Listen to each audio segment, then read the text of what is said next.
ബോളിവുഡ് താരം രൺവീർ സിംഗിന് വലിയ തിരിച്ചടി. കാന്താര സിനിമയിലെ ദൈവത്തെ അനുകരിച്ചതിന് താരത്തിനെതിരെ ജാമ്യമില്ലാ വകുപ്പുകൾ പ്രകാരം കേസ്. ഗോവയിലെ ചലച്ചിത്രമേളയിലെ പ്രകടനം സിംഗിന് വൈകിയാണെങ്കിലും വിനയാകുന്നു. ബംഗളൂരു ഹൈ ഗ്രൗണ്ട്സ് പോലീസാണ് രൺവീർ സിംഗിനെതിരെ FIR രജിസ്റ്റർ ചെയ്തിരിക്കുന്നത്. നവംബർ 28-ന് നടന്ന ഗോവ രാജ്യാന്തര ചലച്ചിത്രമേളയുടെ സമാപന വേദിയിലായിരുന്നു വിവാദമായ ഈ സംഭവം നടന്നത്.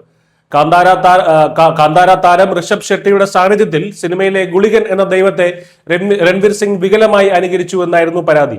മാത്രമല്ല, തുള്ളൽ ദൈവമായ ചാമുണ്ടിയെ പെൺപ്രേതം അഥവാ ഫീമെയിൽ ഗോസ്റ്റ് എന്ന് വിശേഷിപ്പിച്ചത് വിശ്വാസികളെ ചൊടിപ്പിച്ചു. ദൈവഭാവങ്ങളെ ഇത്തരത്തിൽ ചിത്രീകരിക്കരുത് എന്ന് അഭ്യർത്ഥിച്ചിട്ടും താരം അത് വകവയ്ക്കാതെ പ്രകടനം തുടർന്നു എന്നും FIR-ൽ പറയുന്നു. ബംഗളൂരു സ്വദേശിയായ അഭിഭാഷകൻ പ്രശാന്ത് മെത്തൽ നൽകിയ സ്വകാര്യ അന്യായത്തിന്മേൽ കോടതി ഇടപെട്ടതോടെയാണ് പോലീസ് കേസെടുത്തത്. ഭാരതീയ ന്യായ സംഹിതയുടെ 299 മതവികാരം വ്രണപ്പെടുത്താൻ ഉദ്ദേശിച്ചുള്ള പ്രവൃത്തി, 302 വാക്കുകൾ കൊണ്ട് മതവികാരം മുറിപ്പെടുത്തി, 196 വിവിധ മതവിഭാഗങ്ങൾക്കിടയിൽ സ്പർദ്ധ വളർത്തൽ തുടങ്ങിയ വകുപ്പുകളാണ് രൺവീറിനെതിരെ ചുമത്തിയിരിക്കുന്നത്. ബംഗളൂരു 1-ാം അഡീഷണൽ ചീഫ് മെട്രോപൊളിറ്റൻ മജിസ്ട്രേറ്റ് കോടതിയുടെ നിർദ്ദേശപ്രകാരമാണ് ഈ നടപടി.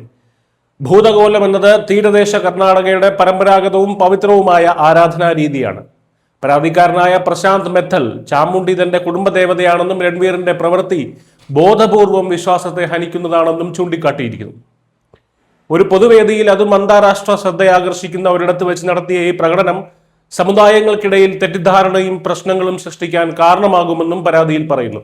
ഏപ്രിൽ 8-ന് കോടതി കേസ് വീണ്ടും പരിഗണിക്കും. പരസ്യമായി മാപ്പ് പറഞ്ഞിട്ടും നിയമ നടപടികളുമായി മുന്നോട്ട് പോകാനാണ് പരാതിക്കാരന്റെ തീരുമാനം. ഇതോടെ തമാശ രൂപേണ തുടങ്ങിയ ഒരു അനുകരണം ബോളിവുഡ് താരത്തിന് വലിയൊരു നിയമയുദ്ധത്തിനാണ് വഴി തുറന്നിരിക്കുന്നത്. News desk, news India Malayalam.